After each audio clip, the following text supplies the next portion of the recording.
Township, please join me at the Pledge of Allegiance.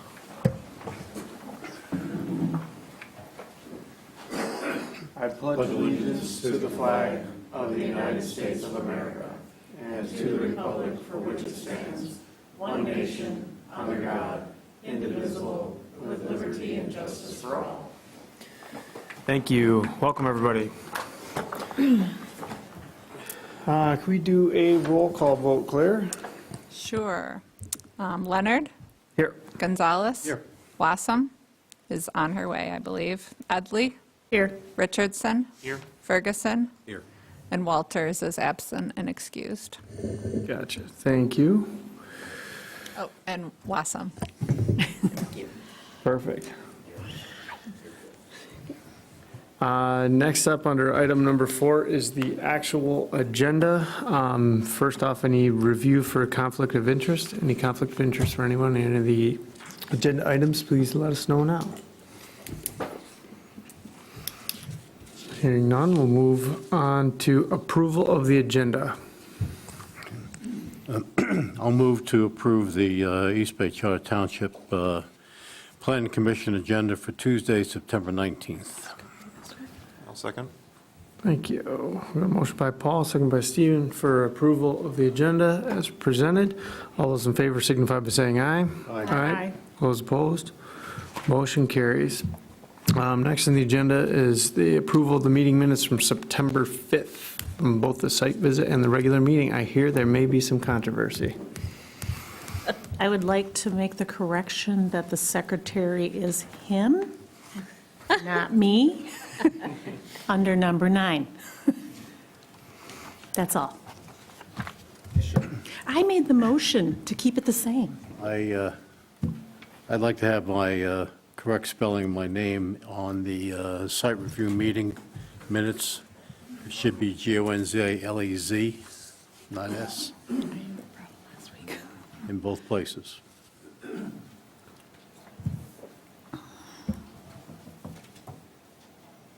Any other corrections?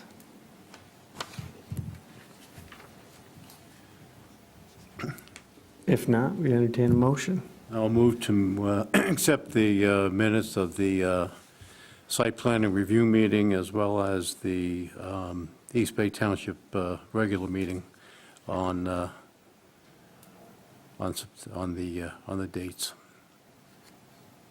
September 5th, With the two aforementioned changes. and with the adjustments, especially with the secretary's adjustment. Is there a second? I'll second. Second. Okay. We have a motion by Paul, seconded by Carl, to approve the meeting minutes with the aforementioned adjustments to the meeting minutes. All those in favor signify by saying aye. Aye. Those opposed? Motion carries. Next up, under item number 6 is public comment. Anyone from the public, feel free to come up to the lectern. We generally will kick off the meetings with public comments of items that are not on the agenda themselves.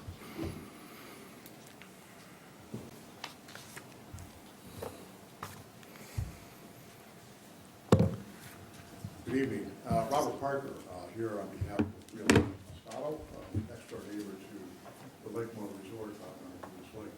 I'm here to talk a little bit about, in my, I think, 3 minutes. Sir, can I get you to put that microphone more towards your mouth? Sure. Up a little bit. Thank you. A little bit about the tent issue which arose a couple of weeks ago. We understand that a tent appeared on the Lakemore property. Further discussions of, apparently the tent was erected to host a wedding event that of a friend or acquaintance of one of the co-owners. And so I think the tendency is to sort of shrug that off as not a big issue.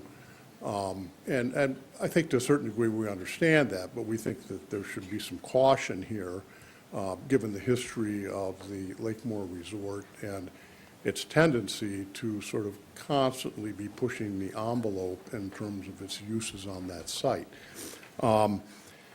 This is not a situation where we have a private homeowner putting a tent up to celebrate their daughter or son's graduation. This is a commercial enterprise that's located smack dab in the middle of a residential neighborhood.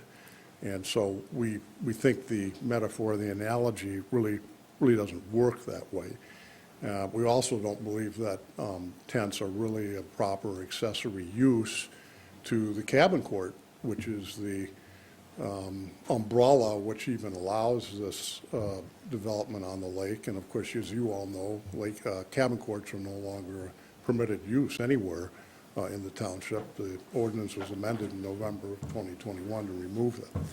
So also, I think that we're going down a dangerous road when we sort of turn our backs to temporary structures because, all right, what happens when next week it appears again and the week after that appears again? And it seems as though there needs to be some sort of bright line in the sand, so to speak, or line in the sand, which differentiates for when a temporary use becomes something more permanent. And we think that the township should take a more rigorous approach to policing this. I guess if it is truly a one-time occurrence and it doesn't appear again, no harm, no foul. But I think that the township needs to be watching this situation very carefully because, as I said, this is a property owner which has a history of really pushing this envelope, and we've got a use in a residential neighborhood which is, even though it's identified as a lawful nonconforming use, is really out of sync with the other uses on that lake and the other property owners on that lake. So thank you. Appreciate your comments.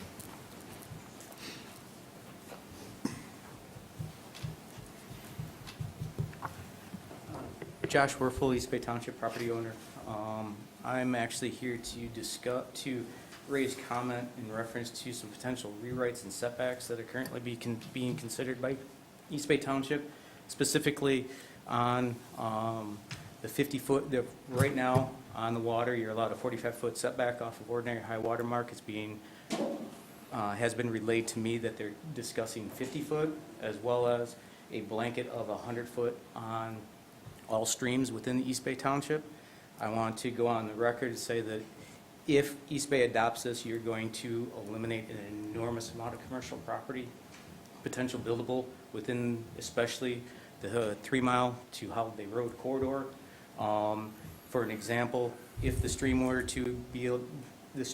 ordinance were to be done, the Cherry Tree Inn never would have been built. The Alexandra wouldn't have been built. I currently own Harbor Brook Hall, that wouldn't be built and would not be a buildable lot. The 2 outlots at the Tamarack that we own would not be buildable outlots. And I can keep going. Sugar Beach would be in question, Grand Beach would be in question, Baywatch wouldn't have been built. And after being a developer in East Bay Township for myself, 29 years, you are really, really looking at eliminating a lot of potential developments inside of the East Bay Township corridor, as well as tax revenue from what could come. So it's a significant concern that the ordinances are looked at specifically in reference to that. I know that there's questions about the stream ordinance. It's going to come up in another development that's going to be presented tonight. Would like to make note on that page 18, section C, or excuse me, item C. Item 6.c, it indicates also that the 50-foot setback is allowed in trout streams that are designated by the DNR, and 15-foot for non-designated trout streams within the township. I'm hoping that the township keeps that ordinance and doesn't blanket it to 100 feet, because all of this township is on streams. It doesn't make a difference if it's in Holiday Hills or if it's down on the water. So I just want to make sure that the township really looks at it. All of the beachfront development, all of the vacant lots currently that are on the water, I've looked at, I've laid out. They would not be buildable if you add that extra 5 feet. And specifically the one that we just got done with the Alexander Inn, it wouldn't have been built. It just wouldn't fit. So, thank you very much. Thank you.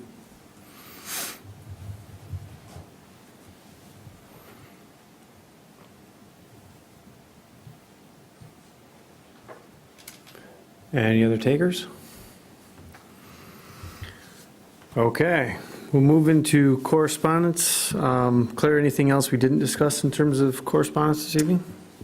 You'll see there's a letter from the Watershed Center on your desk. I believe you all received an email with that. And then there's one piece of correspondence in your packet. That was a letter from Attorney Robert Parker. And Peter is also here just to provide the Planning Commission with an update on that, just because the letter references Planning Commission site plan approval. So we thought it was appropriate for Peter to just provide some context. Yeah, and I did have a conversation with Mr. Parker, and I think he already left. But, before the planning commission meeting, actually invited him to come to the planning commission meeting and told him, when it was, and if he wanted to do some comment, which he did. My understanding is that it was not a wedding event on there, that they had a family reunion, that there was a wedding involved, but the entire wedding and all that was not on the Lakemore site. And so the question is, going back to the approval, they had that pad there for a tent, which the planning commission stated, no, we're not going to have a seasonal, or because they wanted that tent there, Lakemore, as a semi-permanent, at least seasonally permanent structure there, and that's what was forbidden, by the planning commission. Here they, notified Claire, which was good, that they're doing it for a temporary purposes, essentially as an accessory use, for the family reunion. And I understand that it's a commercial, albeit lawful, non-conforming commercial use. But one area of disagreement, and I didn't see any law cited by Mr. Parker, and I tried to look it up myself and couldn't find any in the state of Michigan regarding accessory uses applicable to lawful non-conforming uses. But I did find some cases out of state, and generally it doesn't prohibit, just because you're a lawful non-conforming use doesn't mean that you can't use your property for contemporary accessory uses. Okay, that's generally what the theme is under the case law, unless the uses, can be considered a primary use that is otherwise also unlawful based on the zoning regulations, and that doesn't appear to be the case here. I do share some of Mr. Parker's concerns that if this became, a frequent flyer, so to speak, that, hey, we're going to have a tent every weekend, I think that goes against, both the spirit and the intent of the Planning Commission's condition not to have this structure here on a seasonal basis. This was the first time in 2 years that the tent issue was requested and raised. And the same would be true, for residential areas. It's one thing to have a retirement party or a family birthday or a wedding once, maybe max twice a year. It could happen, on your residential property. But if you're having it every weekend and having your business associates from where you work, have their, their children's weddings and things like that, that's not an accessory use to the residential use. Having a temporary tented area for on-site guests, not off-site guests, which was clarified for a weekend such as a family reunion, seems to be, even though there was also a wedding, but for a family reunion, would appear to be a typical type of accessory use you'd see at a resort. I've done it myself in the past with family members, been to a resort where we basically booked the whole thing and had the family there and had a little, an event and so forth. I can see that as an accessory use, but it's just a matter of looking at it, when it's coming up. Again, it was fortunate that Lakemore alerted Claire as to what they were doing. That was a good thing. So that, increases a measure of trust, and we'll keep monitoring it Claire will keep monitoring it as time goes on. So, any other questions related to the correspondence? No, thanks for looking into it, even out of state. Yeah, I was trying to think through how that would work, but, It's called Lexus. You can look at everything. It's great. okay, got it. I'm not subscribed to that one. But thank you, appreciate it. Any other questions for Claire? Okay. We're going to dive right into the meat and potatoes here with business for the Planning Commission. First up is a sketch plan review at the proposed hotel at 3 Mile and US 31 North. Maybe before we have someone from the applicant speak, let's maybe kick it off to Claire. It's going to set us up. Okay, so this is a sketch plan review. It's not a formal proposal at this time, so it's just an opportunity for the Planning Commission to review the proposal. And it was nice that this development team provided some, visual renderings of what they're hoping to put on that site, so I think that's helpful. At this time, I think the biggest issue is just the current setback in our ordinance related to Mitchell Creek. And there's some discrepancies, which I'll go into in a little bit more detail, but that's going to be an important clarification for the Planning Commission moving forward. So applicant is looking to develop 2 hotels, total of 186 rooms. They're looking at 6 stories, so that goes beyond the height requirement, but they're providing additional open space to allow as you may recall, on the south side of US 31, the buildings can go all the way up to 80 feet by providing additional open space. Their plans include demolishing that existing AAA building as well as the other buildings on site, residential homes. I did want to mention, and I talked with the applicant, they were receptive to exploring the opportunity for some public infrastructure, public-private partnerships. I think as a part of our US 31 visioning effort, we are hoping to work with developers to provide like a third space or quasi-public, public gathering, some like seating areas that are just kind of make the corridor more of a place that people want to,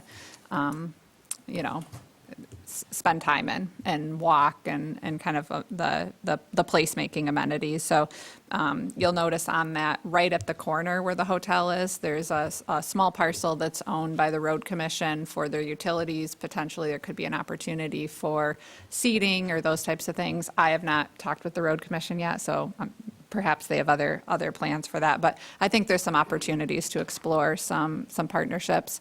Beta is also looking to make some upgrades to their bus stops along, and they've got a bus stop there. They're looking to put in a shelter, potentially like finding a location for a pull-off there. So I think there's some opportunities.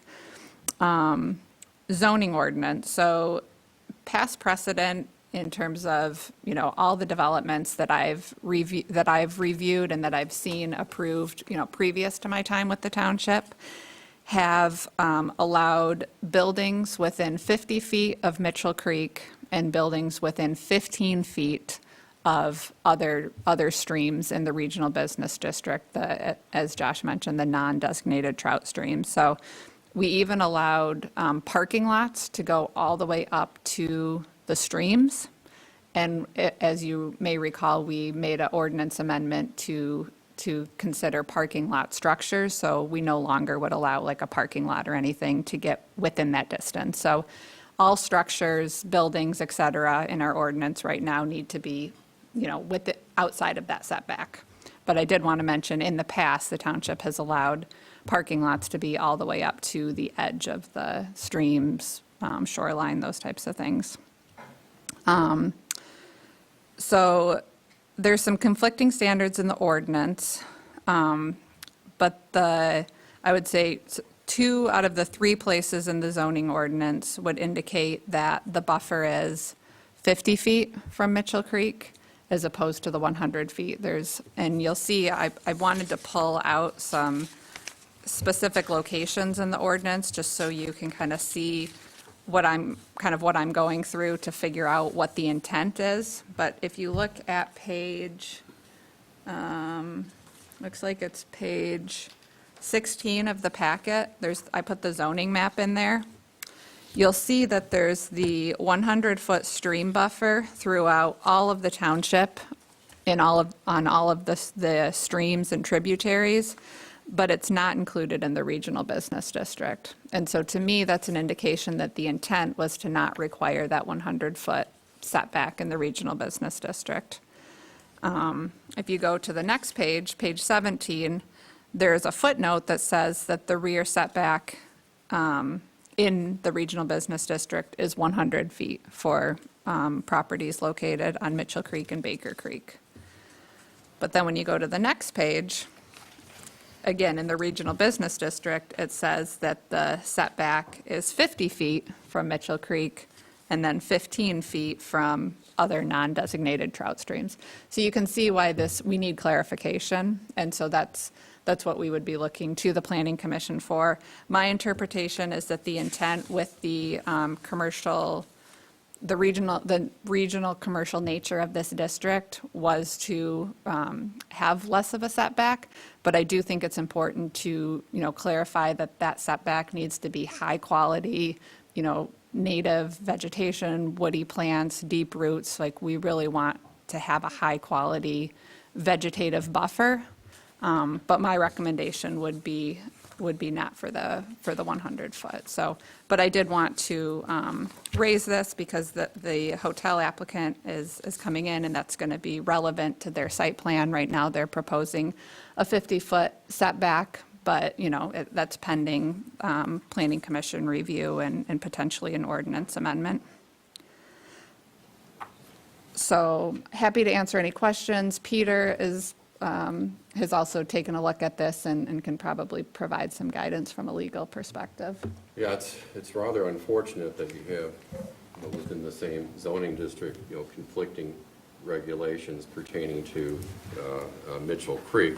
And of course, subsection 6.3 within section 4, or 6C in section 412, talks about 50 feet in general terms as far as distance from a trout stream and 15 feet from the water of other rivers and streams. Mitchell Creek, my understanding, is a designated trout stream. So there you have 50 feet to begin with, but that's that's a larger category. So I looked at the ordinance provisions. In every zoning district you have under your district regulations, depending on when they were revised. And what's interesting about regional business is the last revision to that subsection of the ordinance was done on December 28th of 2015, whereas in all the other zoning districts which have the same language there regarding Mitchell Creek, the 100-foot language, was done at a later date, either in 2022 or in 2018, roughly around the same time. So in LB, MHC, HDR, MDR, all those were done on May 23rd of 2022, so they must have come before the Planning Commission as a group for whatever reason. May have included other regulations that you changed and were adopted by the township. And then I see several that are 5/14/2018 as far as the dates put into the zoning ordinance. Potentially, if you have, you have a history, on the other hand, of from my understanding of approving them based upon the 50-foot setbacks. And those regulations have been in place for developments, I guess, going several years into the past, which is what Claire has looked at. You also have your zoning map and your future land use map, and a separate section that talks about the Mitchell and Baker Creek protection areas, which clearly doesn't include, the regional business district. Okay. It'd be best to clear that up. I think through a zoning ordinance amendment. Otherwise you could either push it to the ZBA, subject to an appeal of the ZBA decision, or you stick with it, say, no, it's 100 feet. Someone could litigate the issue of past history and enforcement.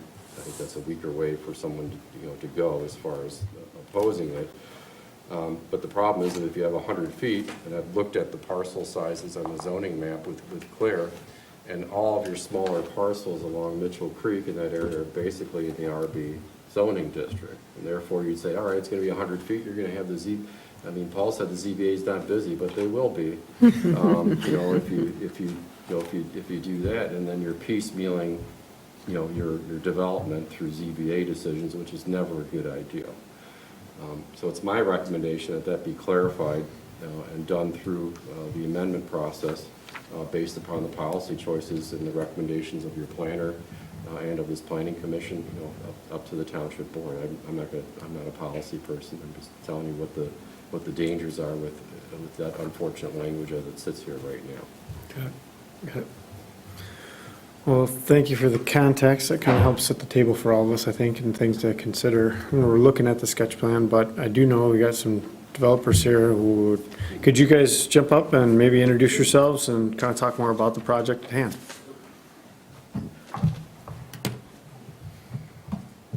Well, Commissioners, just want to thank you guys. I know this was a special meeting, so I want to say thank you for taking the time out of your lives to come here today. I'm Dominic Bacall, 2148 Lockland Lane, West Bloomfield, Michigan. How are you guys? I'm Blake Bacall at 1971 Cragen Drive, Bloomfield Hills, Michigan. Pleasure to see you guys tonight. Welcome. We're here representing ownership of the hotel development as well as management of the hotel. We have our architectural team as well as our engineering team here as well to answer any questions you guys may have. We've developed a lot of hotels in the past, but this one is something that we're extremely excited about. East Bay Township and Traverse City hold really close to us. We used to stay at the Cherry Tree Inn every summer coming up, and, having the opportunity at this one here today, it's exciting for us. So we're very happy to be here, and we appreciate the time. If there's any questions that you guys have, I think Claire kind of hit the nail on it for the most part on the type of development. And if there's any questions that you guys may have, we're happy to answer them. Any questions of the commissioners? Not at this point. Claire, there's another piece in here that says, under page 18, and then when you're talking about the setback from the rivers and streams at 50 feet, but then it goes on and says, unless a 100-year floodplain is established and approved by the township, in which event the setback line will be the 100-year flood elevation line. Yeah, and I think that would be for properties that fall within FEMA's, the flood insurance rate map boundary. Yeah, well, I'm looking at the flooding analysis that's in the master plan, and I really can't tell. It looks like that the floodplain could be there, but it's perfect storm, versus the lucky flooding. Yeah, and So where are we on that? yeah, so that was an exercise that was done through some researchers at the University of Michigan to better model climate change projections and change in water levels, but that was not, that has no legal basis. It wasn't like a floodplain elevation or anything. There's no legal basis to it. It was more of a modeling exercise to better understand some resiliency considerations, more intense storm events, those types of things. Yeah, but our ordinance says unless, in which case, if it is, then it goes to that floodplain.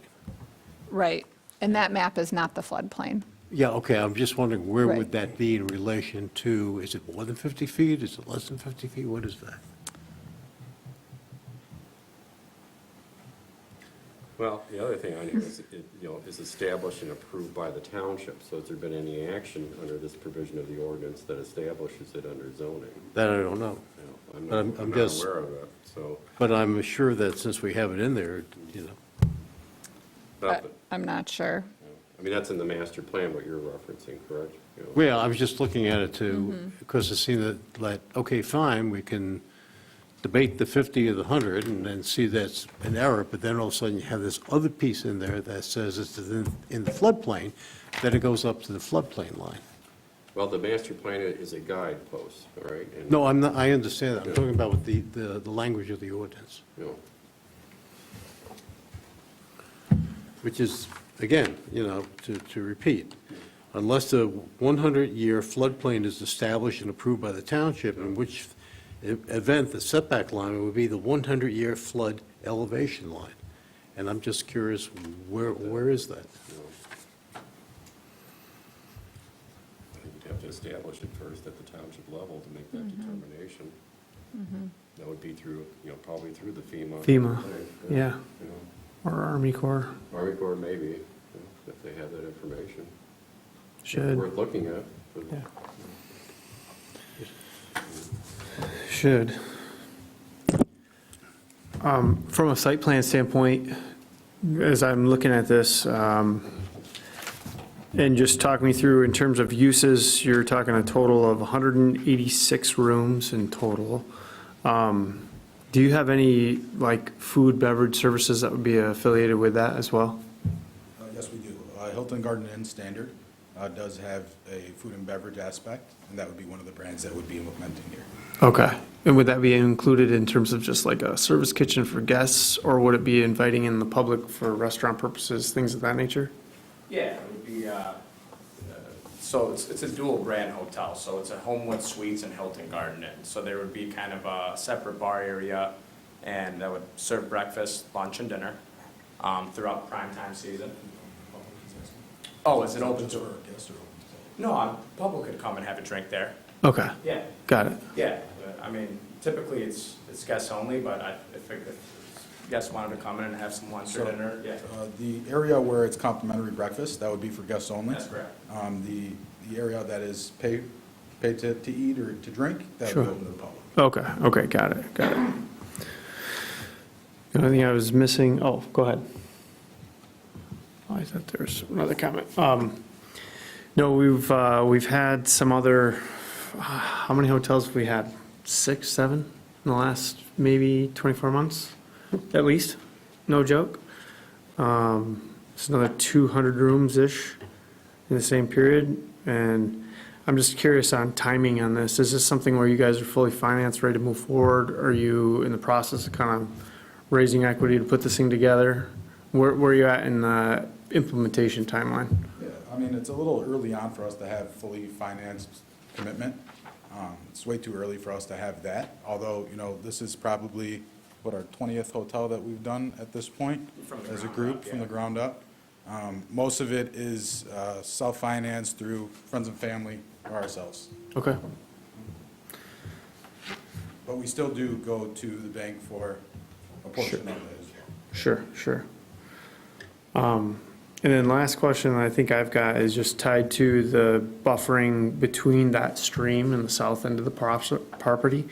I mean, you've got some kind of green space area delineated, and I'm sure this will come up later. You know, we get more in the meat and potatoes of a real site plan, you'll probably dive into vegetation and all that kind of stuff, but I think it would behoove you, you know, in the future to just kind of think about low-impact design classifications and ways that you can kind of mitigate stormwater runoff toward the south of the site, just, and if it is gonna go that way, like, how can you best filter it, right?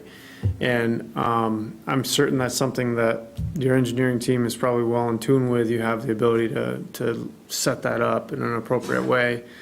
But I think that would help bring some solace to this team, just to better understand like what your plan is. And I know that this is just a sketch plan, but that's what we're trying to do here, is just provide some feedback in ways that you could help. Absolutely, we appreciate that. Push the ball. We'll definitely have that conversation with our engineering team, and have their landscape engineer, architect, help make those decisions with us, and make sure we're appeasing you guys to the most of our abilities. Sure. I was going to say, the only other thing, again, this is just a recommendation. There's a ton of traffic on that road, and regularly now I see people get stranded trying to cross over to the state park in the left-hand turn lane. And I saw somebody with a baby in her arms pushing a stroller get stranded in the middle of traffic. So I think anything you can do to push your guests to the designated crossings, signage, a fence, whatever could possibly be there. Because people from the Hampton Inn right now sometimes just try to shoot across, and it's crazy dangerous. So just something to think about also. We appreciate that. And we noticed that as well. The first time we came out here, we stayed at the Hampton. So seeing that traffic was definitely something Yeah. that we talked about. Yep. We know that there's a bridge on the other side. It's a little further down. But most people do use the crosswalk, and we'll definitely have some direction of people that do want to get to the beach to make sure For sure. that they're using the proper crosswalks. Yeah, be great.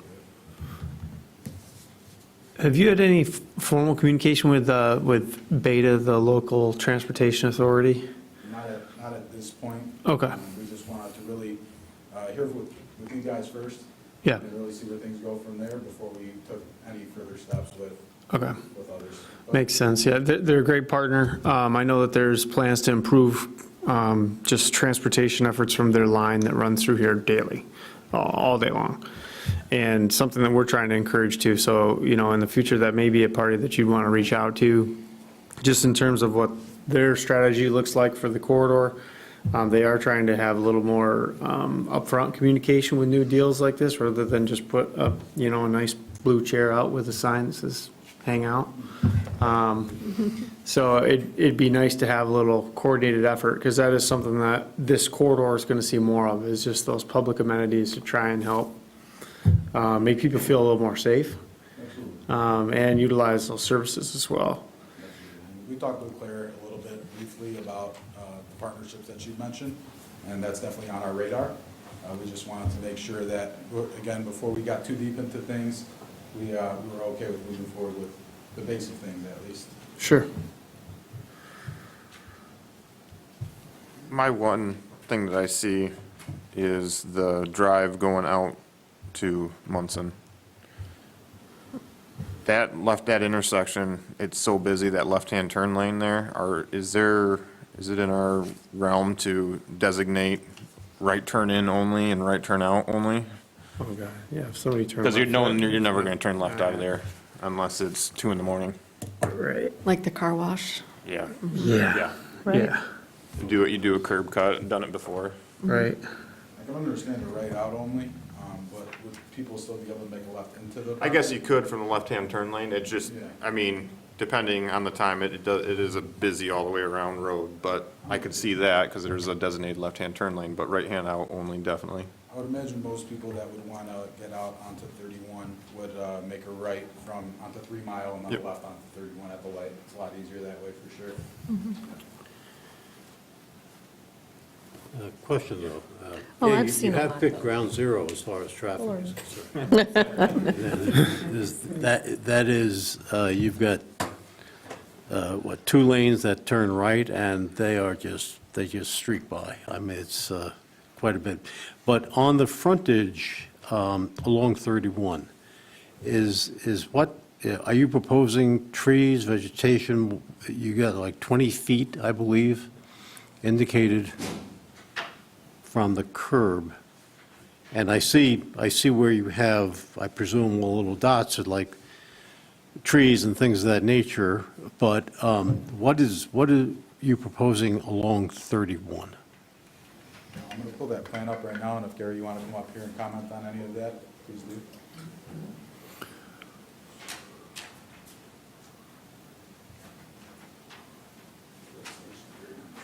Claire, wasn't there an aerial, like, that was on the, Yeah, that was provided by the state park for their presentation. okay, Do you want me to gotcha. pull it up? It's right next door. It is. I'm It's cheating on fine. my phone, but but it would kind of help everybody if we could roll it up there, but.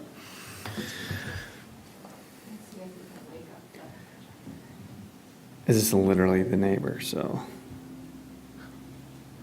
So I was trying to figure out, like, how close are we talking? Yeah, right here. Driveways and such? Yeah, yeah, yeah. That strip. Right. That. Well, it's this property too. Well, both of them. see along here, they've got, Mm-hmm. but I, just trying to figure that out. And most of that 20 foot to the road is, part of that's off their property. I think it's right away with sidewalk and stuff. Looking Right. at the aerial. So they would have their, they're probably their 10-foot vegetation buffer to their property line, and then the beginning See, of I'm the just, sidewalk. I'm just trying to avoid coming down 31, that's a major artery into East Bay. And No. you don't want to see nothing more than the parking lot. Right. You know, You want to see some you want screening. some space and trees and. Right. I'm Gary Frank with Architectural Group 3 on 201 South Napanee Street, Elkhart, Indiana. We do a lot of hotels for Hilton and all the major brands. For the discussion about from the curb line to the parking lot for trees, there's it looks like about 8 feet between the property line and the parking lot. We would be happy to landscape that area, but I think we'd want to keep it fairly low. Anything big would be getting into the public property, I'm afraid, or the right-of-way part of it. Okay. I think what Paul's trying to say is again, like, any way to kind of try to help visually narrow that corridor of 3 Mile when you're headed north. So by planting as close to the west of the property line as you can, that's kind of what, am I capturing that? Yeah, either that or shift it a bit so you have a little more space. To the south, the driveway. To the south, yeah. Yeah. But I'm curious, because I'm looking at that site plan and it's showing an elevation line right there, and maybe that's probably what he's basing his determination off of, is not moving the grade closer. Is that accurate? I think it's The line there is a 20-foot line from the curb line. It's not an elevation line. Okay. And again, I'm looking at the sketch plan. I see your curve line. Oh, I thought there was an elevation that was left on underneath of it. I don't believe there's any grading on this one. It's pretty flat there.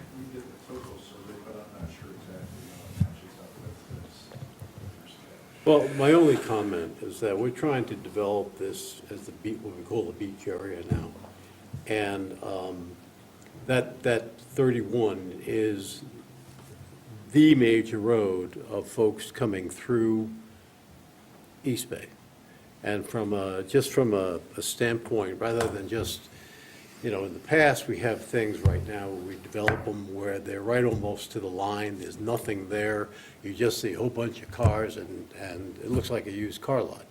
So I'm just saying that in your development thoughts, if you could put some type of buffer that could have some greenery that gives some people a better sense of what the place, East Bay, looks like, as opposed to just one hotel after another, and we're not coming down Del Rio Drive.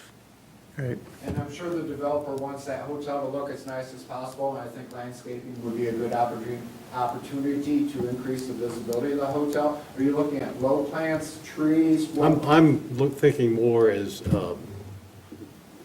higher trees, as things of that nature. Not so much low plants. Low plants really don't do that much. I'm looking more for something that's going to be, something that breaks it up. Trees may not block the cars, though, from your previous comment. A mixture of. Mixture of bushes. evergreens. No bush, something that's going to be more, pleasant to look at than just plain cars. Go check out the Park Place in like right downtown. I don't think that's something we're opposed to. One thing that we would like to maintain is the gorgeous view of the lake from our hotel rooms for those staying on the first or second floor. Anybody in the third to sixth floor, I'm sure that wouldn't be an issue for them. But we would like to maintain that view, but at the same time, be able to add that landscape and have that nice look from the roads. They'll have limited view because of traffic going by. The real thing is going to be blocking The it. first floor, I'm completely with you, and putting landscape here isn't a problem. I think we just have to get in depth with a little bit. How high are you thinking about going? 60, 70 feet? What's the height? For the hotel, 80 feet. 80. You want 80? To the top of the highest parapet. Uh-huh, okay. And I will just mention, as you all know, the zoning ordinance subcommittee's been working on that draft of the ordinance. Right now, the way the ordinance is drafted, moving forward, once that's adopted, there would be a requirement for street trees in between the parking and the sidewalk in the regional business district. So that is the direction that we're going. It's not currently required, but it is the kind of the vision and direction that the township's going. Yeah, I was cheating a little bit. It's those extra meetings. So another creative solution towards your view shed issue may be a rooftop amenity. And it's something that we've definitely tossed around back and forth. Staffing is a little bit of an issue these days, but as long as things are getting better in that aspect of things, it's something that we are definitely talking about implementing. Just be a creative, competitive advantage that your product would offer that the corridor currently does not have. Yes, 100%. Yeah. We have one. Yeah, There is one. Exactly. There is one. Well, there is one, There but is it's not, yeah, you're right about that. It's I haven't been there Alexandria. yet. I haven't been there yet. It's theirs. I've been twice. Have you? Yeah. I haven't gone We yet, think sorry. that'd be a nice addition to the project. We're still, we've been talking about it, and like Dominic said, if we can get labor under control, it's definitely something we want to implement into the project. For sure, It can give us a nice competitive edge, too. for sure. We don't want to compete with our buddy back there. It's, You've got a big vista, so you would not be competing. I was just going to say, we don't have enough of that stuff on our Yeah. side of town. and along those lines, and I know we're kind of, I feel like we're kind of getting the same realm, is to have connectivity between this parcel and others to the east is paramount. Not just by walking, but also cycling is huge through there, right? The Tart Trail is just south of there across the river, or the stream itself. And I mean, this is more of a challenge than anything, is if there's a way to work with your partners, your neighbors, to provide some additional capacity there. I don't know what that looks like, honestly. I know we can only kind of control what we can control on your site. But to have it, There is a connection. There's a connection back there, a drive. I was thinking from just like from a creative, like this called a placemaking ideology, is if you can make a place where people kind of feel comfortable biking in, and then actually having like an assemblance spot. There's a lot of examples where that's kind of become a nice feature, and I think that would be another kind of just amenity for the property that doesn't have a whole lot of support right now that we're trying to build. Just kind of that multimodal idea. Yeah, there's room for like little picnic tables or some sheltered area if somebody wants to stop their bike and, yeah.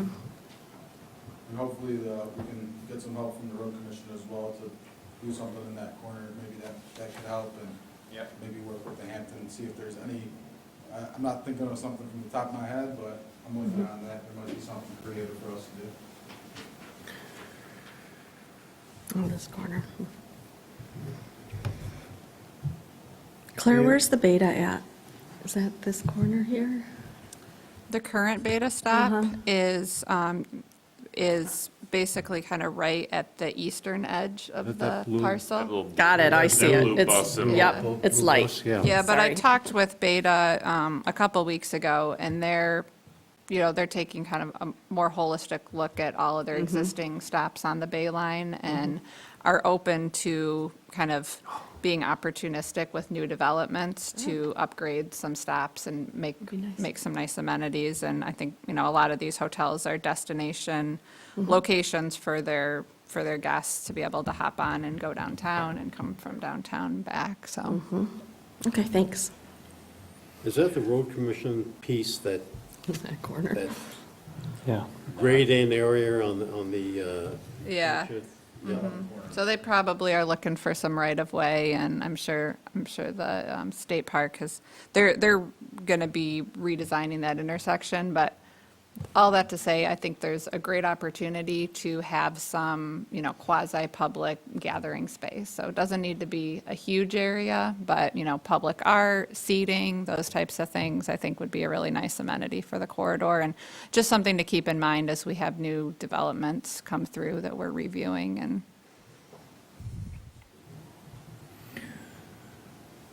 Any other questions? Well, we appreciate it, guys. Thanks for making the trip. Welcome. Thank you. Welcome to the community, and we'll look for more to come. So thanks for making the trip. It's a nice meeting. Thank you very much again for your time. Have a great night. Thank you. Thank you. do you have any guidance for staff just on the setback? Because right now, the way that the ordinance is written, they can't move forward with their proposal. So that was the other piece that we were looking for feedback from the Planning Commission on. Thanks for bringing that up.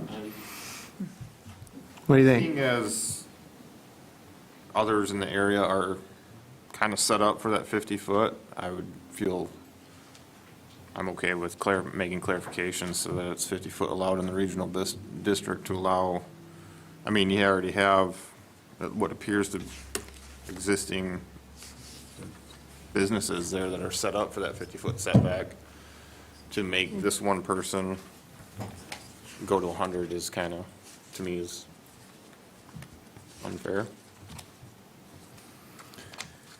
I agree. I think it's totally reasonable to leave it as is. And I think, as Claire mentioned, the other thing to keep in mind is that, it'd be much better to have a well-developed buffer than a sand buffer that's 100 foot or whatever it is, semi-grass or, so if we can, I'm very comfortable with the 50 foot.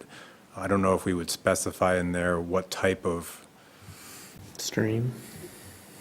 screening. I mean, is it something that we would change the zoning ordinance at the setback, that we're going to require them to put in the proper type of vegetation that would actually filter and accomplish what we're trying to do? So- Or I could make a suggestion, but maybe I'm stepping on one step on your toes here, but you have the you have an overlay district to the south there, which has specific tiers of what is to go into that setback area. I don't see why you couldn't possibly incorporate those same tiers that you have in the Mitchell Creek and Baker Creek overlay district, which really is pretty specific as the type of vegetation which must be planted within 25, 50, et cetera, feet from the setback.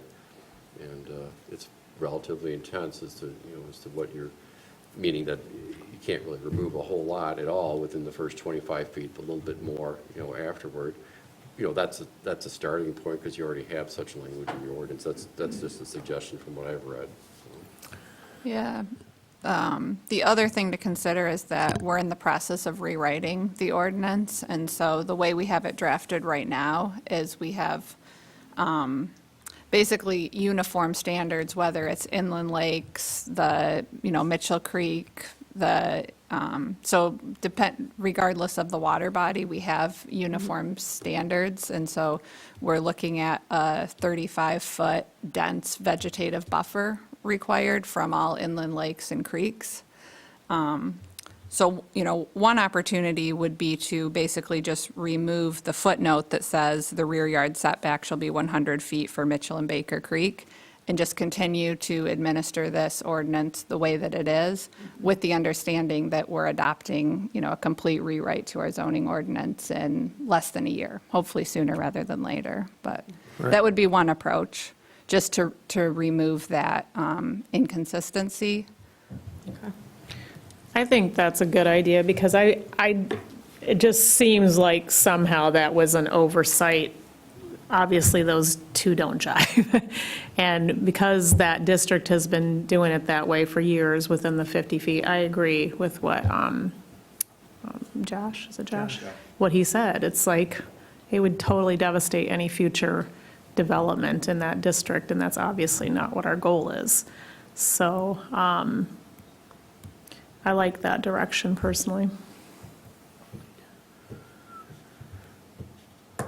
I do as well. I think that if we can incorporate it'd probably be a simple incorporation into existing standards too, to add a line or to require the standards that we've already got outlined, rather than create a whole new thing. The only thing that I was thinking of, though, in this case, is that within this central business district area and this whole corridor, the intensity and the runoff is going to be quite a bit different than most of them. So again, like going back to in that first 35 feet, if it is very dense and has the right type of vegetation, then I guess it'll probably cover it. But I was just thinking, if it's adjacent to a sea of asphalt, is there a way to require stormwater management in a more proactive way, rather than just haphazard plantings? You know what I mean? Like an actual filtration setup, which isn't uncommon. It's pretty normal everywhere. I don't know that we require that right now. Right, again, we don't, and the way that the new ordinance is drafted, we will. It will. So, Okay. but we have a little bit of a time lapse right now. So that could be an issue of working with developers over the next few months, just to make sure that the intent of the ordinance and the township is implemented. It's one option. I like that option. I'm good with that. I just don't think it has any teeth, though. Like, we won't have if they want to stand here and challenge us, like, how would we, I mean, not talk about you guys, but the next No, they're not going to do that, are they? You know what I'm saying? Like, No, I don't understand what you're saying. I'm trying to figure out a way, like, is there a way to implement this quicker than waiting for a complete zoning rewrite to be adopted, which could take 1.5 years or 2 years, you know what I mean? It's not gonna. Okay. He's saying that if they wanted to dig their teeth in with the way it's written right now, they could. Oh, right, no, I Right, understand so he's that. just trying to figure out how we could, It seems to me the clearest way to do this right now is to eliminate that footnote, if we're all in agreement, that seems Yeah. reasonable. And that would allow development, at least until our zoning ordinance rewrite comes until it's adopted, to proceed as it has. Right. historically, and then we address any things we want to do subsequently in our rewrite. In the rewrite itself. And just work hand in hand with applicants as we all take one step closer to the center.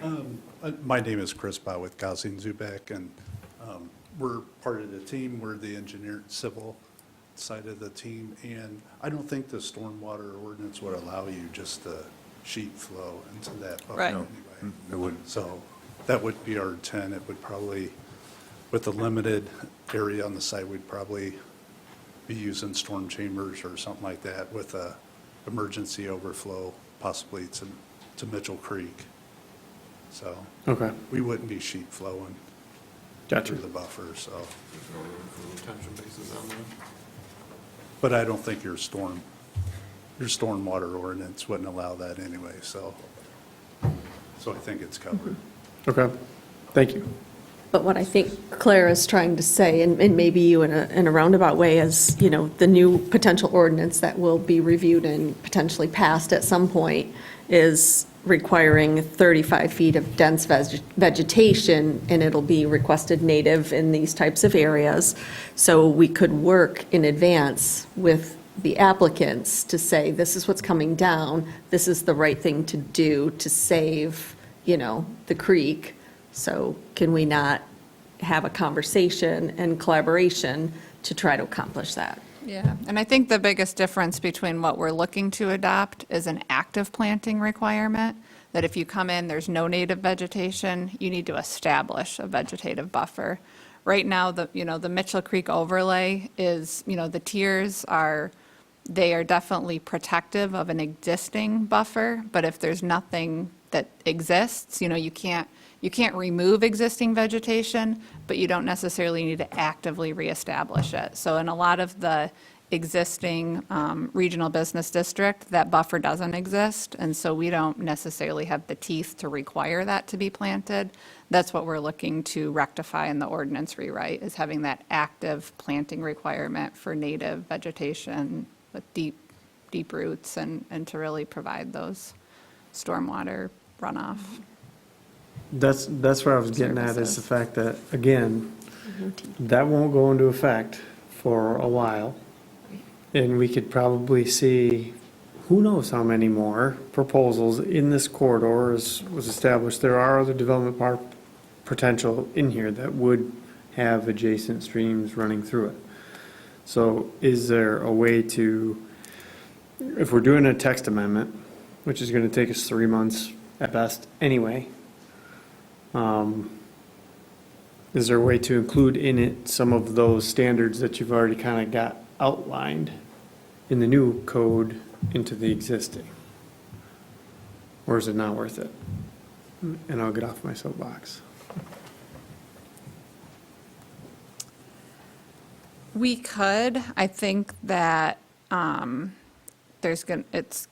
going to be challenging to, just because the riparian section of the ordinance is very complex. We've put a tremendous amount of, as you know, public input into it, and so I don't want to throw it out or kind of put it out there before it's been fully vetted by all of the, stakeholders, the subcommittee, the planning commission, So I don't necessarily want to put it out there before I guess I would defer to Paul and Carl, who both serve on the zoning ordinance subcommittee, on whether or not you want to push that along quicker. Yeah, I think it would be tough. It occupies a lot of the time of the meetings. I guess I would be hesitant also about putting a temporary one-year thing, which may not necessarily be what the final ordinance is. So we'd be putting in a temporary thing for a year, which may not match what the ultimate ordinance will be. I think it could accomplish some goals, especially if it required some active planting and things like that. But we don't have those standards written yet about what we're going to require them to actively plant, or at least it's not fully agreed upon. Got it. That's my thought. I guess I'm okay with the year doing one thing now, and then letting things proceed as they have, and then adopting the full zoning, ordinance in a year or half, whatever it is. It seems to me, and this, maybe I'm being naive, but it seems like if we're putting it out there to the developers beforehand, saying this is the direction we're going, I would think, especially these guys want to work with us, I would think that they'd be willing to work with us on this. I mean, it doesn't seem like that'd be creating a very good partnership with your first foot in the door by saying, no, we're not going to do that because this is the way your ordinance is written now. So I think we have to just put a little faith out there and say, this is what we would like to see, and this is what the direction we're going, and hope that they're going to work with us on that. I'm good with that. I'm hearing you. I appreciate it. And I think the fact that we do have more people than not come in here and have a decent rapport with everybody here is probably one of the other positive aspects of just having that relationship kind of be out there. And having a little faith in humanity. So I think, yeah. Does everybody feel comfortable with the 50-foot? Yes. Because that was kind of the biggest point we were trying to get. Yeah. And eliminating that footnote. No, I think. Oh, and the trout I think stream that was a typo. conversation. I really do. I do too. So the text amendment would just be the elimination of this footnote, and then with the understanding that there will be a much more in-depth approach when the full ordinance comes into the Planning Commission's review within the next few months. Do we also need to touch on the trout stream delineation and it being different than other creeks? I mean, I would say that we continue to use the language that's currently in the ordinance, but unless you want to make a change to that now. No, I think basically we'll, except for this correction, just, deal with the cards that have been dealt and then just wait until we get the new deck. I like it. I can't wait to read the minutes next month. And it sounds like for the zoning ordinance subcommittee, the direction is to keep it at 50 feet. Okay, But we'll work through that at the subcommittee level. got it. Thank you. Okay. That horse is dead. We're moving on to 8B, which is zoning amendment 3-23, the vehicular stream crossing. And this is the introduction and discussion. So back to Claire. Okay, so we've got our state park partners here. So Traverse City State Park currently operates on 2 parcels. That's about 42 acres in size. But you'll see on the map up there, they own a large chunk just south of the state park, which is almost 30 acres. And so the state, and they're going to go into some more detail, is exploring plans. They desire to have an opportunity for connectivity to that parcel. And this is actually really nice that both of these agenda items they're connected, because what they're looking to do is to be able to cross the stream. Right now, we have an ordinance that requires that setback for all structures from the stream. And so technically, the way that I read the ordinance and in consulting with Peter, we don't allow any bridges, because a bridge would need to have a structure placed there to be able to cross the stream. So, I'm curious from the Planning Commission's perspective, should there be an allowance for a vehicular stream crossing in the township? If so, should it be limited to public properties? And Peter's here, he's got some concerns just about the legality of only allowing, through the ordinance, only allowing public, not all properties. And Peter can talk about that in a little bit more detail. And then what types of regulations or standards are appropriate. So I reached out to Josh Crane at Eagle to better understand what standards they have. They don't have any specific standards other than they require a permit, and that they work with the property owner to have as little impact as possible on, the wetlands, the natural features. So they have minor and major permit categories. I'm sure MDNR would be going through that process with Eagle if they move forward with the bridge. So, one possible approach would be to, have very few if the planning commission is comfortable moving forward with allowing vehicular crossings, to have limited standards and rely on Eagle would be one approach. Peter looked into other standards that other communities have for vehicular stream crossings and didn't come up with a lot. With none. With none. The bridge is not even mentioned in, where we have, on file, probably about almost 50 zoning ordinances from various clients of ours on there now. Did a general search with bridge. The only reason you have bridge in your ordinance is because of the dam from the Brown Bridge Dam, and that's the only reason it's mentioned in your ordinance, otherwise it isn't here. As far as differentiating between public and private, I'm not sure that that's a way to go because of, usually that's done by statute. For, the prime example, of course, is the siting of county buildings within the county seat are not subject to local zoning. That's by statute. The state has gone back and forth. They've not been very successful on some of the boat launch cases they've had recently, which are subject to local zoning. And obviously, the state wants to work, with the township here.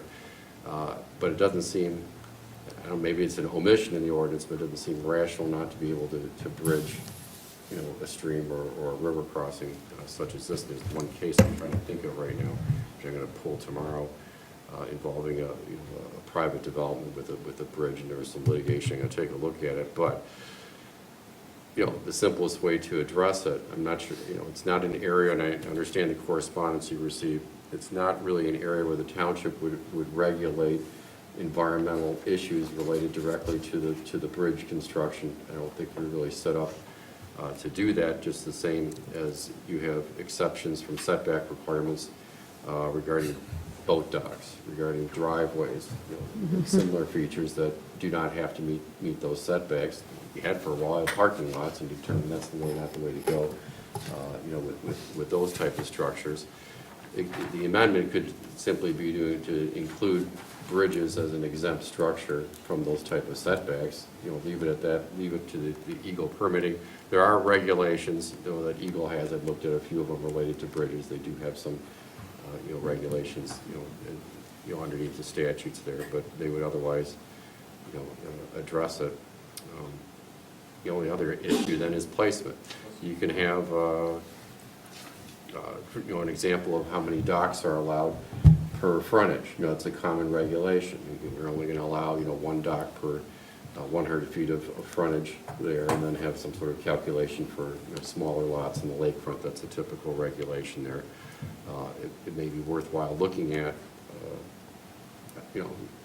the number of bridges per feet of stream or river frontage in the area. Obviously, you don't want to have a bridge every 50 feet, Right. regardless of whether it's, a pedestrian or a vehicular bridge.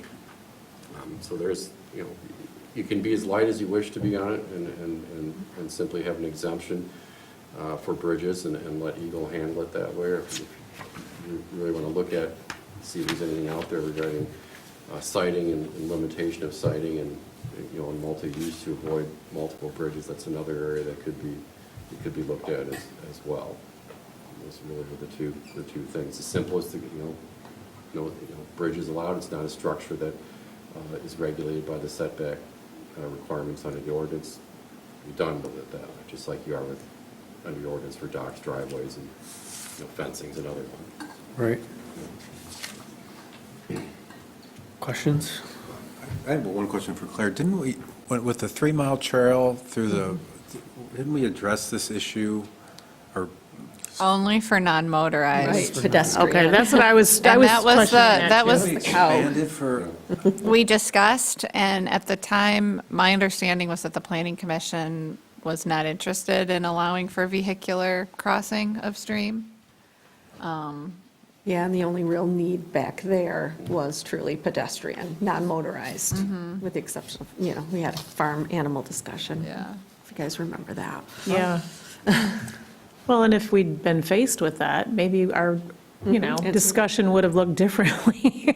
Yeah, I mean, I have been approached by a number of interested developers in our industrial properties, our residential properties with parcels that would require a stream crossing. So we have a lot of parcels throughout East Bay Township that have been identified as future development sites, and they would require a stream crossing. So this is not unique to the DNR property. They're the first ones to come forward and to put forth this text amendment. And I think in the past, probably, we've just allowed the stream crossings, you know, per the ordinance, but technically, the way the ordinance is written, the structure for the bridge would be too close to the stream. And, you know, a lot of our clients are much more rural, of course, than East Bay, and this is probably something that's dealt with, and that's why I suggested to you, I don't know how much of a discussion you had with Peoples and Webster, the planner working with the township, that I'm sure this had to have come up in more urbanized areas, you know, that are more heavily developed and have those type of parcels that require that type of bridging.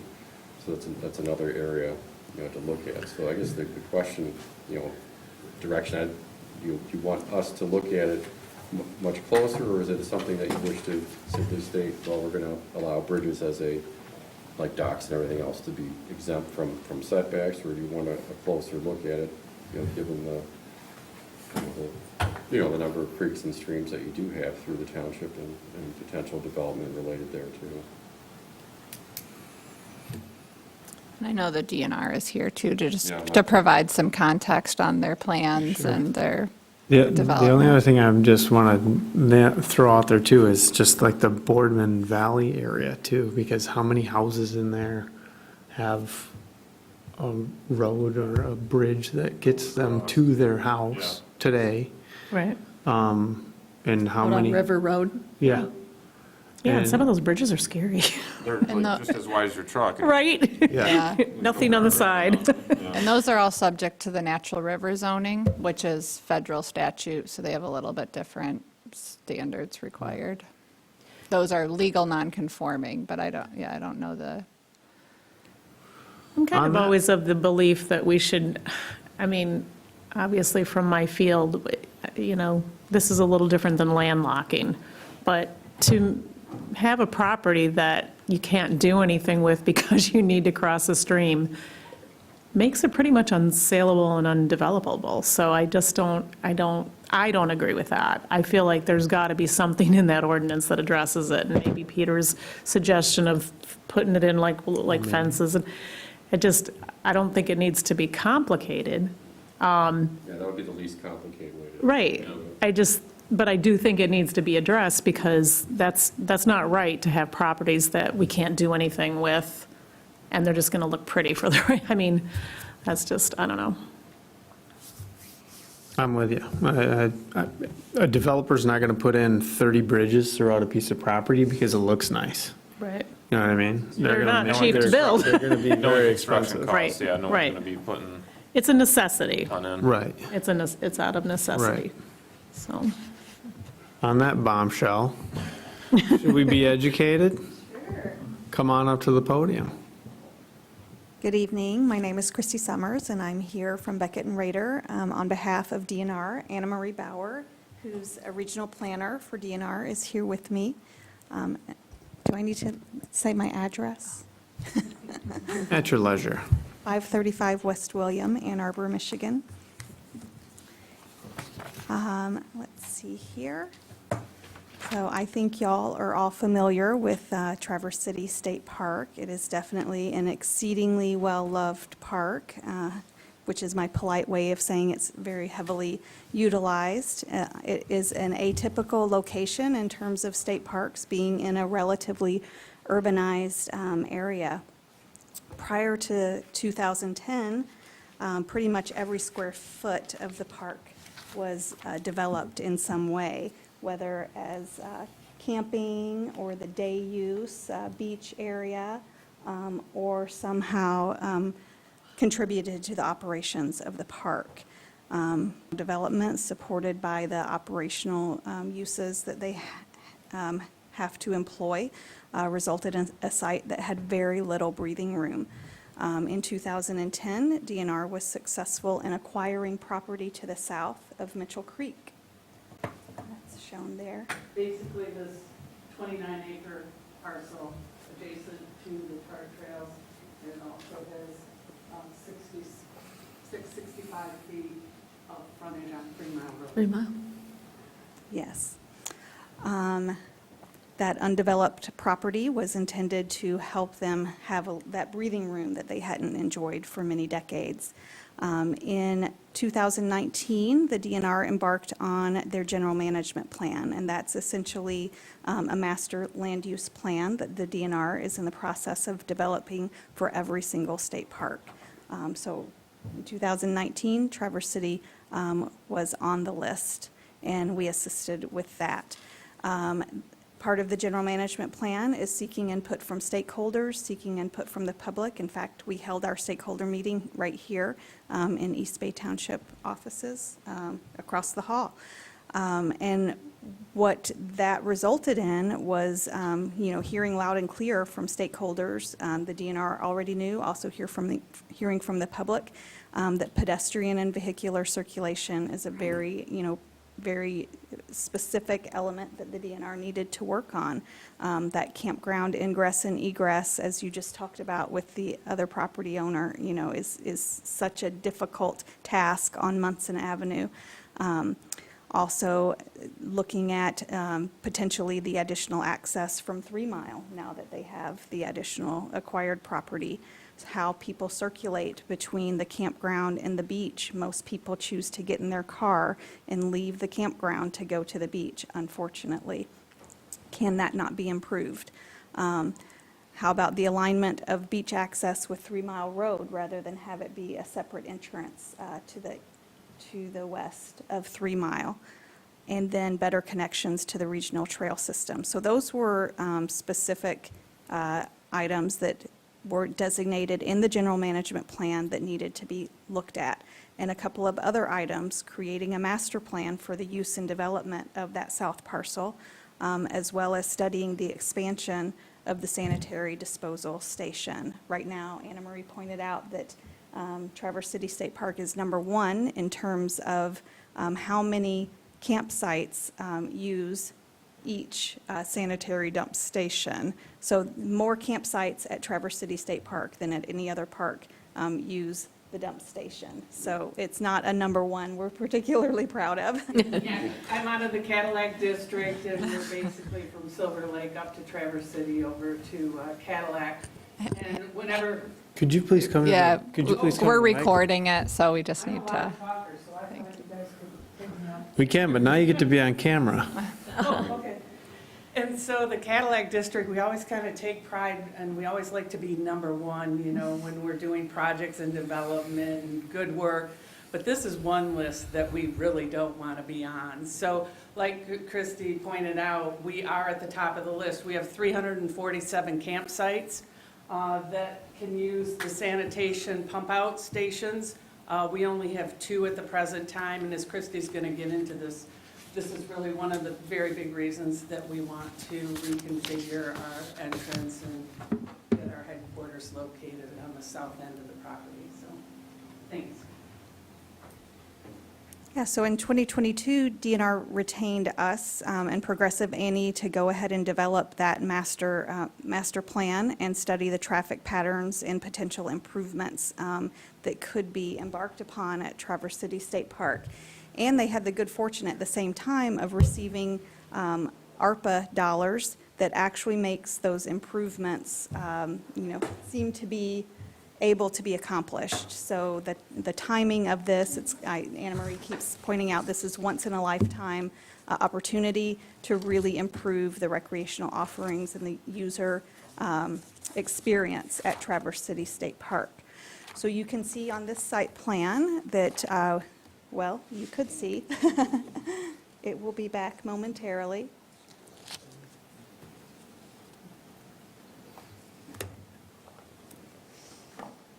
Don't worry, we're getting an 80-inch TV that's going to replace that thing soon. No.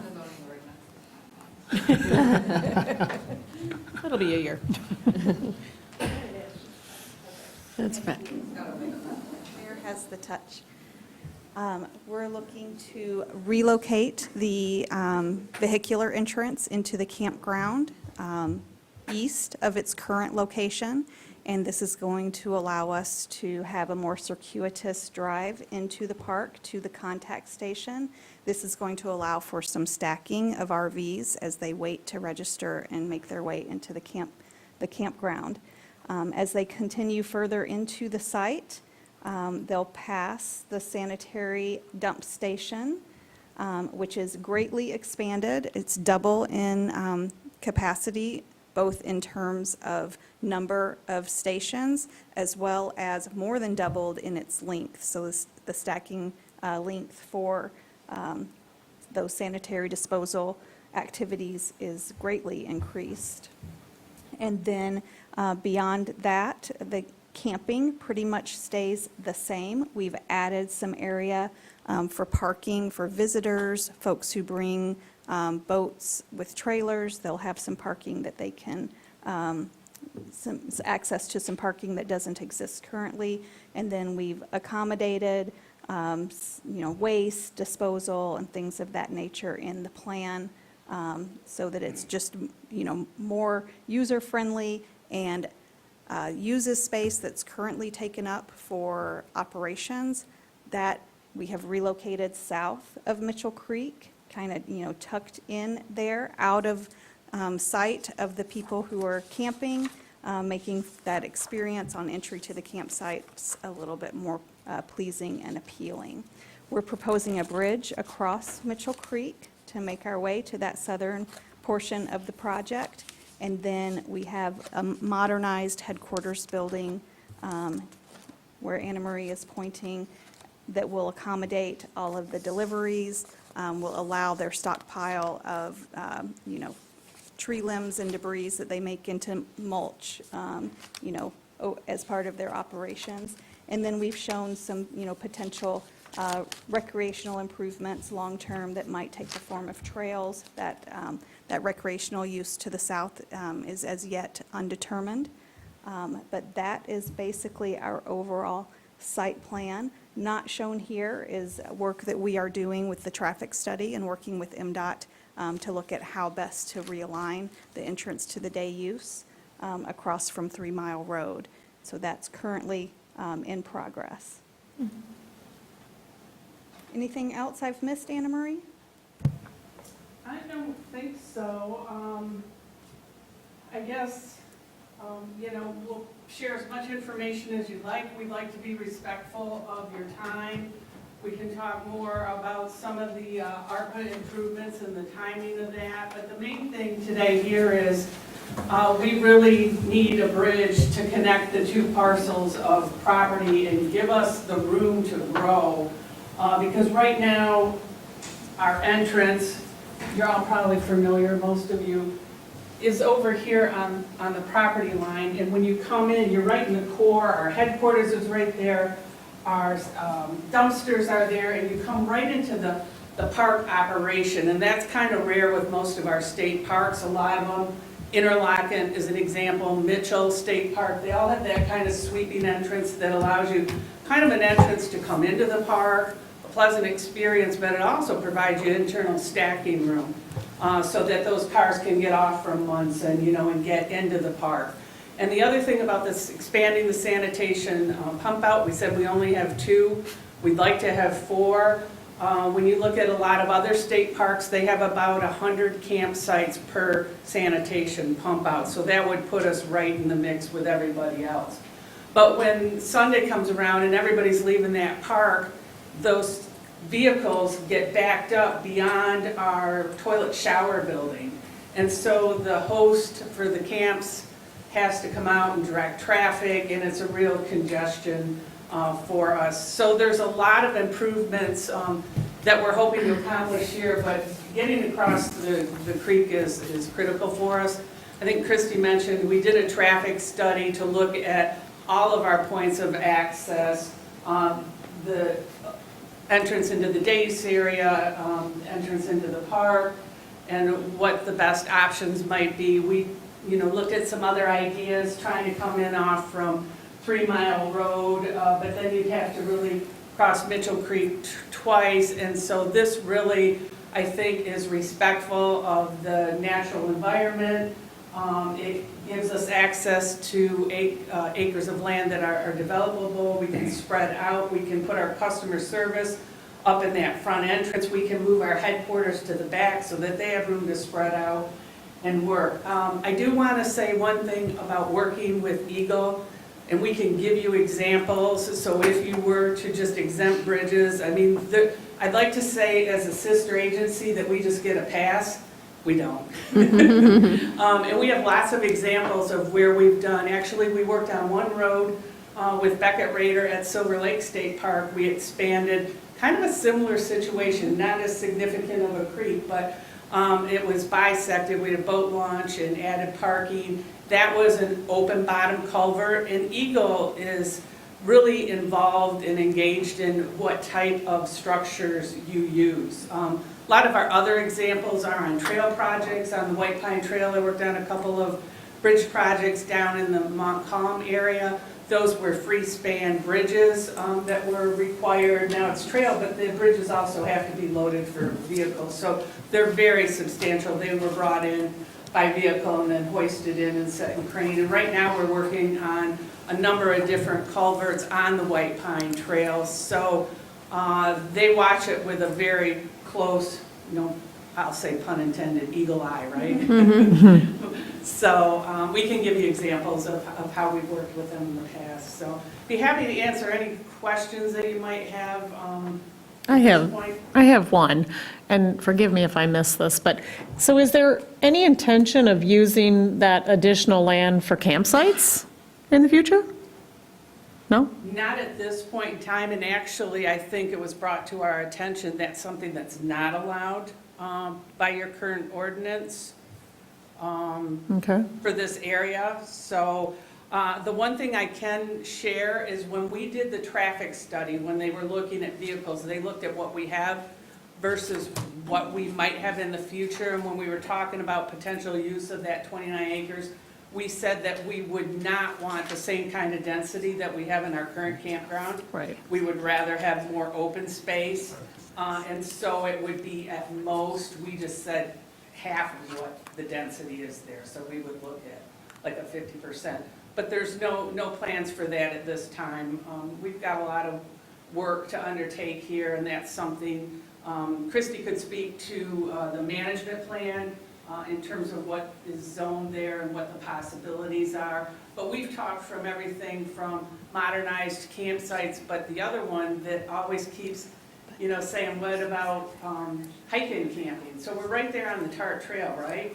I mean, you really could have people who could be on the Tart Trail vacationing and come in and set up camp and really gear part of your campground to that kind of hiking, biking, camping experience. And if you've been on the back 29, we call it the back 29 acres, it's beautiful. It's wooded and it's natural and it's just got a little bit different feel to it. So there's lots of possibilities. That was a long answer to your question. No, that's great. I was just curious. Camping has become, especially since COVID, has become such a hot commodity that it seems like It'd be like a nice you can't just drive somewhere. spots. Yeah, you can't just drive somewhere anymore and expect to get a campsite, which is kind of sad. I mean, just to be spontaneous and take off for the weekend, you can't. It's hard to do that. So I was just curious. So I'm looking at the letter from the Watershed Center, and they're recommending a clear span bridge. Do you know what type of bridge would be needed for that area? That hasn't really been determined yet. We don't have topographic survey. We don't have a very clear understanding of exactly what our span would need to be. Okay. But as Anna Marie said, when we have built bridges in other state parks, they have often been open bottom, basically a large culvert, an open bottom box or an open bottom, I can't think of the name of the corrugated metal that basically creates the span. So it has less impact on the creek bottom than, say, a standard culvert that's laying a pipe on the ground. Okay. So- Okay, thank you. Thanks, Claire. One of the things, if I just might add, in terms of the timing of this, so we're coming to you with a request for a text amendment. We understand you're going to be redoing your ordinance, but as Christie mentioned, these improvements, the headquarters of the bridge, that's something that is funded with the American Rescue Plan funds. And so those need to be encumbered by December of 2024. And then the projects need to be finished by December of 2026. There is a lot to unfold here, so we need to get to an answer as soon as we can so that we can move forward. Everything that's been done here is conceptual and planning, and these are really important steps. And once we have a direction, and hopefully approval from the township, then we'll move into the engineering and sort through Okay. those details. So.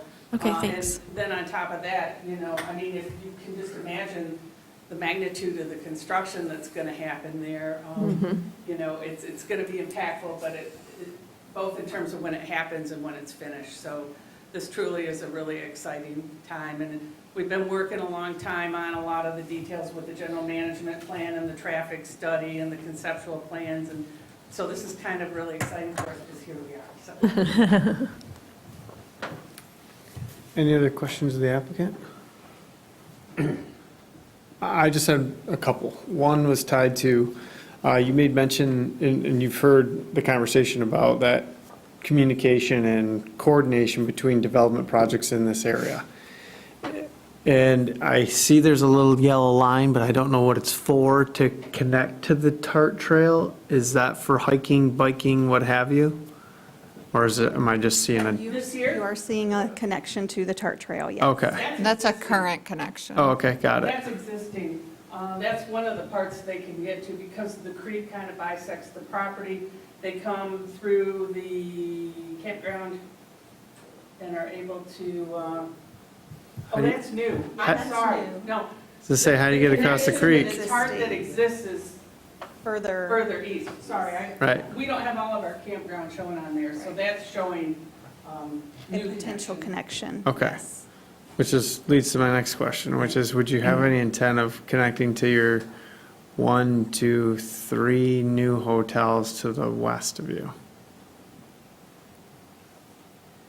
Through like this southwest corner there on the north side of the creek?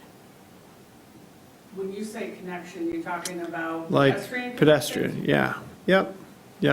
Because right now, I don't think that, I can't remember what's there, it's been a while since I've been there, but When we looked at that hotel, they said, no, they couldn't do that. remember? yes, that's what I'm getting at. We met with another hotelier or two to your west, and we asked that same question of them. Is there an ability to connect to the park? And their answer was no.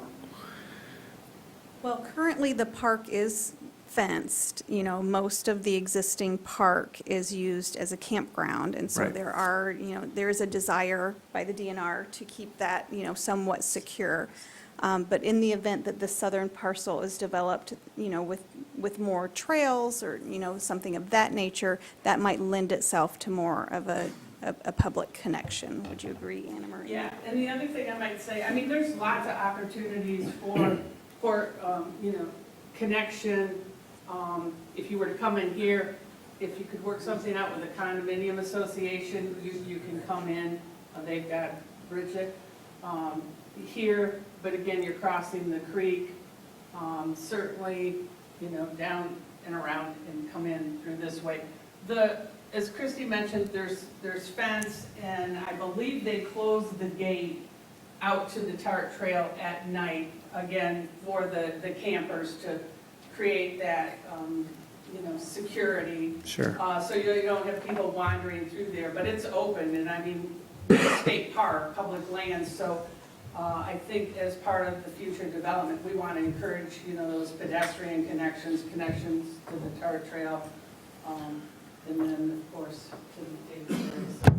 That's where I was going, was just if I'm on a bike, which I've tried to do, and it's a pain, can I get in, cross the bridge, and then scoot over to one of those 3 new spaces, if you will, via bicycle, to cross and kind of go traverse the public land? I think the exciting thing is it's all coming together right now, like everybody's coming to you, so we are all kind of developing our plans, and that's where I think you can take a look at it at a higher level and look at that connectivity and encourage that, to happen. So whether it's part of their developments and part of our master planning, but we'd be happy to take a closer look at that. Nice. Absolutely. Hey, Dan, I think the property owner of the AAA building, I think, had just one comment on connection, so. Come on up, come on up.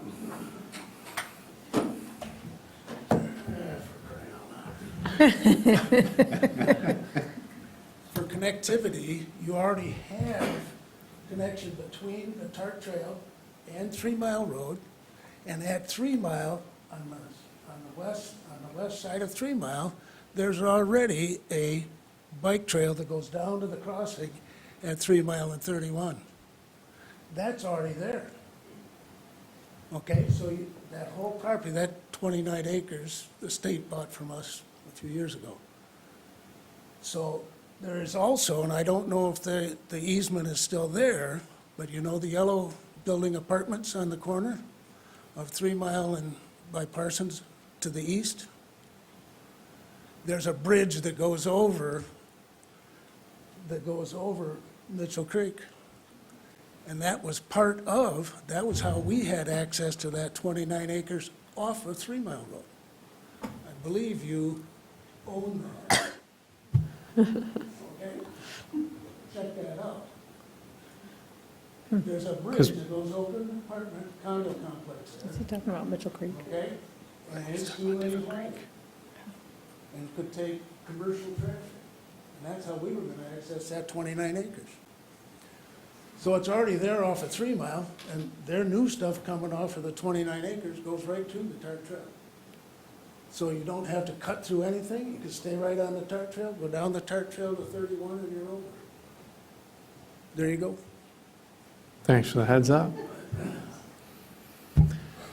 Last question, which is tied to timing. I know you're in a tight time frame. And maybe this is both joint with us and the DNR, but would they have to come in for site plan approval or anything through us? That's a Peter question. I believe they would, unless they provide us with some, exemption that they have from local zoning. But as far as I know, they would come through site plan Okay. review. Got it.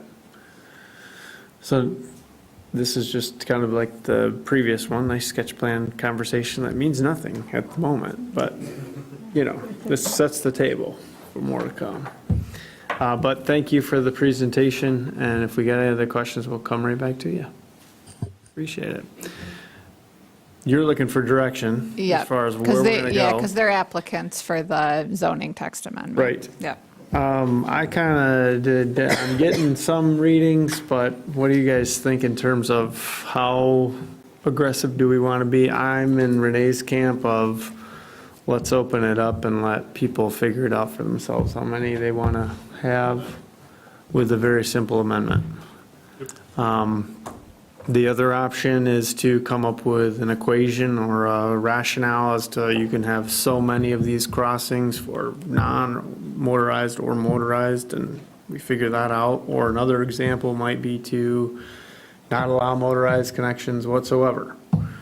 I haven't gotten anybody nodding ahead to say that we don't want to allow vehicle crossings. No, and all these bridges would have to be Eagle approved anyways, so I don't think we need to get ourselves in the middle of that. Let Eagle do their job and collaborate, I think this would be a good test case because, the DNR are stewards of the land, and so we can kind of see how it looks with the bridge without very specific standards, relying on Eagle. And then if the result is not what we're looking for, we can look at putting some additional standards It's in. not like they'll end up with, a bunch of applications suddenly. You have this one pending, and how many of you, has it been looked at in the past? No, that's, otherwise you would have been approached earlier. Yeah. Right. Yep. Right. I'm thinking maybe we do the simple version of the amendment and see how it lands, and then we can react accordingly in the future. Okay. So we could, because these are both text amendments that we've discussed are pretty simple, I think we could introduce those at the October meeting, schedule a public hearing for the November meeting, if the Planning Commission's comfortable with that. I'm comfortable with it, as long as the DNR figures out a better way to get pedestrian traffic from this side of the road to that side of the road through a very ornate and artistically beautiful solution. I do like the idea, I was going to say that earlier, that they're going to, I always thought that was silly, that the entrance didn't line up with 3 Mile, and I'm sure it's because it's been years ago, but that makes so much more sense to have it be at the stoplight. So, I think that's good. Yeah, too bad we couldn't build a tunnel like they have over by the marina on the west side. No, really. I've seen Really? some wild pedestrian bridges lately that are a picture of an arc that offset one another, and they're actually a vertical suspension bridge. It's angled. It doesn't have to go really deep this way. It curves. How do people get their strollers and their bikes up and over? Oh, it's all ADA, same thing. Oh, it is all It's just a ADA. curve this way, rather than Oh. going straight. Oh, that's kind of neat. As it's curving, it's going up. Oh, that's cool. Food for thought. No pressure. Be the first, right? Why not? It's the most used and sought-after park in northern Michigan. Having something that monumental might not be a bad move.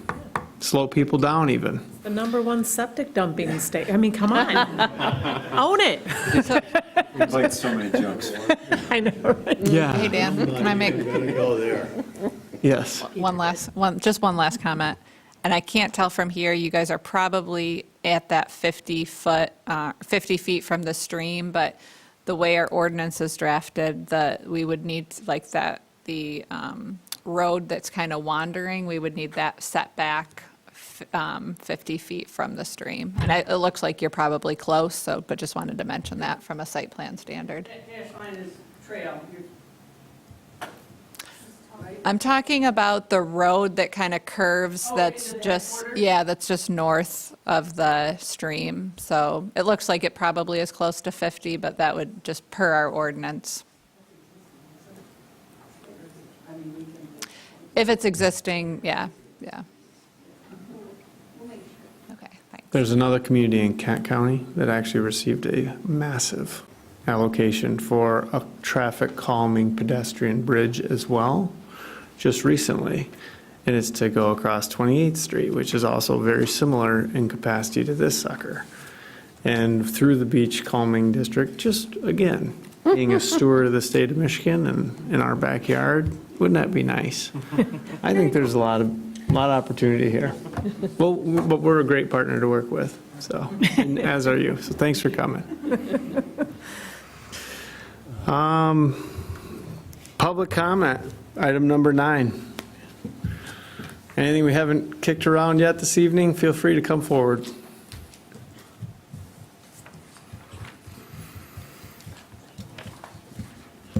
Okay. Item number 10 is consideration of future agenda items. Anything new coming up that we need to talk through? Nope, I'm planning for the October agenda, we're going to have a update from Giffords Webster on zoning ordinance rewrite. We're also going to have update on the Safe Routes to School and 3 Mile Trail, just so you guys are kind of up to speed on where we're at, but those will be pretty short updates, so. One meeting for October? One meeting, Okay. yes. Checking. So Okay. enjoy it, because we'll be starting those zoning ordinance work sessions, probably having 2 meetings a month for a little while. Tomorrow looks like you have a 8:30 a.m. subcommittee meeting. I'd come, but I've got a daughter's dentist appointment. It's paramount. Going to the dentist might be better. And and then our next regular meeting is October 3rd at 6:30. And with that, I believe we are adjourned at 8:15-ish. Thanks, everybody. Thank you. I know, 15 is.